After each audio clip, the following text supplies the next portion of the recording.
Headlines प्रायोजक राम बंधू सर्वोत्तम मसाले राम बंधू मसाले। अर्थ खातं या क्षणी सांभाळेल इतका सक्षम माणूस मला दिसत नाही महाराष्ट्राच्या राजकारणात। त्याच्यामुळे तो मुख्यमंत्र्यांकडे असणं यात राज्याचं शांत सगळ्यांचं शांत। फडणवीसांनी सांभाळावं, अर्थ खातं सांभाळेल असा एकही नेता राज्यात नाही, खासदार संजय राऊतांचं वक्तव्य।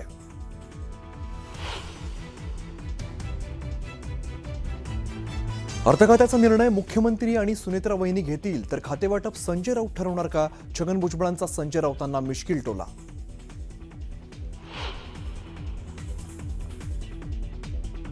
विलिनीकरणाबाबत प्रस्ताव कोणीही कोणाला दिलेला नाही, विलिनीकरणाच्या चर्चा सुप्रिया सुळेंनी फेटाळल्या।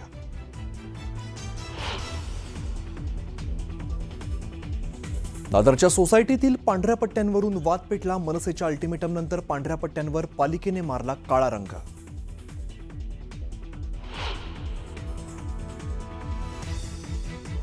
मुख्यमंत्री देवेंद्र फडणवीस आज भीमाशंकरमधील विकास कामांची करणार पाहणी। गेल्या 5 महिन्यांपासून विविध कामांसाठी मंदिर बंद होतं।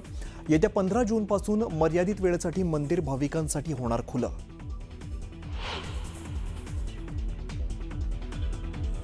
घरकामगार महिलांसाठी मुंबई महापालिका नवी योजना आणण्याच्या तयारीत, घरकामगार महिलांना आर्थिक मदत देण्याचा प्रस्ताव।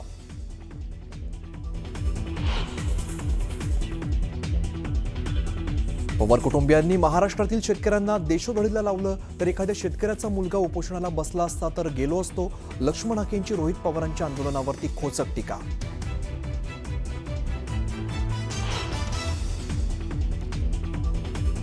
स्टँडअप कॉमेडियन प्रणित मोरेने अखेर मागितली माफी, सोशल मीडिया अकाउंट सुरू झाल्यानंतर माफीनामा।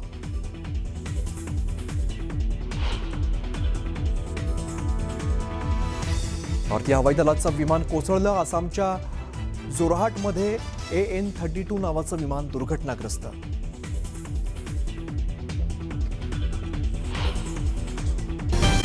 च्या सुरुवातीलाच एक अत्यंत महत्त्वाची बातमी थेट दादरमधून आहे। दादरच्या एका सोसायटीमध्ये पांढऱ्या पट्ट्याचा वाद आता होता, मात्र यानंतर मनसे चांगलीच आक्रमक झाल्याचं पाहायला मिळत आहे।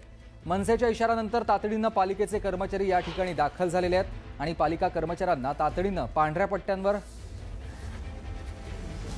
रंग लावण्याचं काम देण्यात आल्याचं आपण पाहतोय। संदीप देशपांडे स्वतः तिथे उपस्थित आहेत, मनसेचे कार्यकर्ते उपस्थित आहेत आणि तिथे ज्या पांढऱ्या पट्ट्या मारलेल्या होत्या त्या ठिकाणी काळ्या रंगाचा वापर केला जातोय, काळा रंग मारला जातोय। आपण ही थेट दृश्य पाहतोय ज्या ठिकाणी मनसेनं आंदोलनाचा इशारा दिलेला होता। गेल्या काही दिवसांपासून सातत्यानं पांढऱ्या पट्ट्यांचा वाद मुंबईमध्ये प्रचंड होतोय। वेगवेगळ्या ठिकाणी अशा पट्ट्या मारल्या जात आहेत, तिथे तिथे आंदोलनं केली जात आहेत आणि आज थेट दादरमध्ये ज्या ठिकाणी मनसे अध्यक्ष राज ठाकरे यांचं देखील घर काही अंतरावरच आहे, त्याच ठिकाणी पांढऱ्या पट्ट्या मारलेल्या होत्या आणि त्याच्याविरोधात मनसैनिक आक्रमक झालेले आहेत आणि त्यांनी आंदोलनाचा इशारा दिल्यानंतर पालिकेचे कर्मचारी दाखल झालेले आपण पाहतो। ही थेट दृश्य आहेत दादर परिसरातली, जिथे पांढऱ्या पट्ट्या मारलेल्या होत्या, जिथे आंदोलन करण्याचा इशारा मनसेनं दिलेला होता। मनसे स्टाईल आंदोलन केलं जाईल असा इशारा दिल्यानंतर पालिकेचे कर्मचारी आणि पोलीस घटनास्थळी दाखल झाले आणि त्यांनी तात्काळ पांढऱ्या पट्ट्या हटवण्यास सुरुवात केली आहे। त्या ठिकाणी आता काळा रंग मारला जातोय।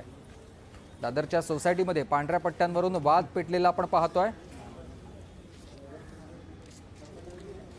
पांढऱ्या पट्ट्यांचा वाद मुंबईमध्ये गेल्या काही दिवसांपासून सातत्यानं होतोय। सुरुवातीला सोशल मीडियावर वेद पाठक यांनी, सोशल मीडिया रील स्टार वेद पाठक यांनी एक टीका केलेली होती। घाटकोपरमधली ती घटना होती आणि त्यानंतर हा वाद चव्हाट्यावर आला। दरम्यानच्या काळामध्ये दादरमध्ये देखील ज्या ठिकाणी राज ठाकरेंचं घर आहे अशाच ठिकाणी किंवा त्याच्यापासून काही अंतरावर या पांढऱ्या पट्ट्या मारलेल्या होत्या आणि त्याच्यामुळे मनसे आक्रमक झाली आणि त्यांनी आंदोलनाचा इशारा दिला। मनसे स्टाईलनं हे आंदोलन केलं जाईल असं त्यांनी सांगितलं आणि या सगळ्यानंतर तात्काळ घटनास्थळी आधी पोलीस आले आणि त्यानंतर महानगरपालिकेचे कर्मचारी देखील दाखल झालेत आणि या ठिकाणी जिथे म्हणजे हे पट्टे मारलेले आहेत तिथे आता काळा रंग लावण्याचं काम महानगरपालिकेच्या कर्मचाऱ्यांकडून सुरू झालेलं आहे।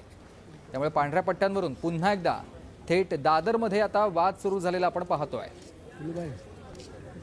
नरेश सुरेश चड्डीत राहायचं अशा आशयाचे फलक किंवा अशा आशयाचे टी-शर्ट्स संदीप देशपांडेंनी घातलेला आहे आणि तसंच त्या आंदोलनाला तिथे आलेले आहेत।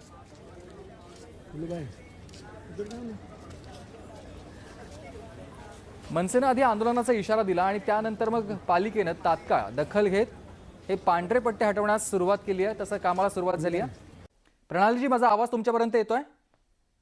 आपण पाहतोय की दादर परिसरामध्ये हे आंदोलन करण्यात आलेलं आहे आणि जी पांढरी पट्टी या साधूंना येण्यासाठी आखण्यात आलेली होती, तिला आता मुंबई महानगरपालिकेच्या वतीनं हा देरासरचा परिसर आहे, दादर परिसरातला शिवतीर्थच्या आजूबाजूच्या परिसरातला हा देरासर आहे, जिथे अशी ही पांढरी पट्टी आखण्यात आलेली होती. काही दिवसांपूर्वी घाटकोपर परिसरामध्ये जो काही प्रकार घडला होता, त्यानंतर एक मोठं आंदोलन स्थानिक नागरिकांनी उभारलेलं होतं.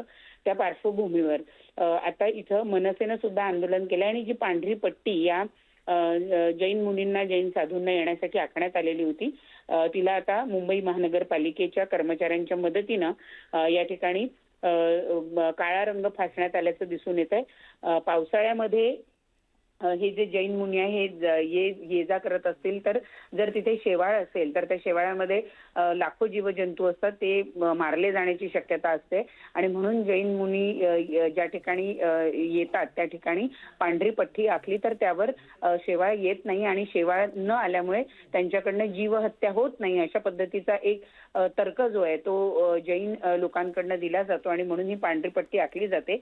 देरासरचा हा परिसर आहे, त्या परिसरामध्ये सुद्धा ही पांढरी पट्टी आखण्यात आलेली होती, जी आता मुंबई महानगरपालिकेच्या कर्मचाऱ्यांच्या मदतीनं या ठिकाणी आपण पाहतो आहे की तिला काळा रंग फासून तिला सर्वसामान्य रस्त्यासारखं करण्यात आलेलं आपल्याला दिसून येत आहे. मनसेनं आंदोलनाचा इशारा दिला होता, त्या पार्श्वभूमीवर बीएमसीच्या कर्मचाऱ्यांनी जाऊन ही पांढरी पट्टी तिला रंग फासून आता काळा रंग दिलेला आहे.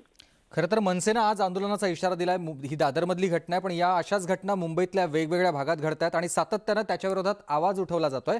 आज मनसेनं मनसे स्टाईल आंदोलनाचा इशारा दिलाय हा दादरच्या पट्टी संदर्भात. मात्र इतर ठिकाणी देखील असेच वाद उफाळून येतात. या सगळ्या संदर्भात मनसेची भूमिका काय असणार आहे? आपण पाहिलं की कालच जो वेद पाठक नावाचा जो इन्फ्लुएन्सर आहे, ज्यांनी सगळ्यात पहिले घाटकोपरचा मुद्दा उपस्थित केलेला होता, त्याचं त्या मनसैनिकांनी जाऊन त्याचं कौतुक केलं, त्याचं अभिनंदन केलं की त्यांनी आवाज उचललेला आहे आणि त्याच्यावरून एक लक्षात येतं की मनसेची भूमिका जी आहे ती अशा पद्धतीनं कुठल्याही धर्माचा जर अवडंबर माजवला जात असेल तर तो आम्ही खपवून घेतला जाणार नाही. सार्वजनिक ठिकाणी अशा पद्धतीनं एका धर्माचं कोणी जर लांगुल चालन करत असेल तर ते खपवून घेतलं जाणार नाही, अशीच भूमिका जी आहे ती या ठिकाणी मनसेनं आणि मनसैनिकांना घेतल्याचे दिसून येत आहे. आणि त्यामुळे दादर परिसरातल्या देरासरच्या इथं आज हे आंदोलन केलेलं आहे. घाटकोपरच्या परिसरामध्ये इन्फ्लुएन्सरनं आवाज उचलल्यानंतर त्याला सुद्धा मनसेनं समर्थन दाखवलेलं आहे. एकूणच जर अशा कोणी एका धर्माचं लांगुल चालन करण्यासाठी किंवा अवडंबर माजवण्यासाठी असे जर प्रकार करत असेल तर ते खपवून घेतलं जाणार नाही, असा इशारा देत मनसेनं अशा अनेक ठिकाणी आंदोलन करण्याचा सुद्धा इशारा या निमित्तानं दिलाय. नक्कीच. तर आपण ही थेट दृश्य पाहतोय दादरमधली. दादरमध्ये अगदी राज ठाकरेंचं घर शिवतीर्थ ज्या ठिकाणी आहे त्याच्यापासून काही अंतरावरच देरासर आहे आणि त्या परिसरामध्ये तिथल्या असेल काही सोसायट्यांमध्ये अशा पांढऱ्या रंगाच्या पट्ट्या मारलेल्या होत्या. मात्र या पट्ट्या जेव्हा मनसैनिकांच्या निदर्शनास आल्या तेव्हा मनसैनिक आक्रमक झाले. मनसैनिकांनी थेट आंदोलनाचा इशारा दिला. मनसैनिक मनसे स्टाईलला आंदोलन करणार होते, पण तत्पूर्वीच महानगरपालिकेने खबरदारी म्हणून तात्काळ या पांढऱ्या पट्ट्या आता हटवलेल्या आहेत. त्या ठिकाणी काळा रंग फासला जातोय. तर दुसऱ्या बाजूला पोलिसांचा देखील मोठा बंदोबस्त या परिसरात लावलेला आहे, कारण मनसे स्टाईल जर आंदोलन झालं आणि ते आंदोलन अधिक तीव्र झालं तर मग परिस्थिती हाताबाहेर जाऊ शकत होती आणि म्हणूनच पोलिसांनी ही खबरदारी घेतली आहे. तर दुसऱ्या बाजूला महानगरपालिकेचे कर्मचारी देखील ज्या ज्या ठिकाणी या पांढऱ्या पट्ट्या त्या पांढऱ्या पट्ट्या हटवताना आपल्याला दिसत आहेत.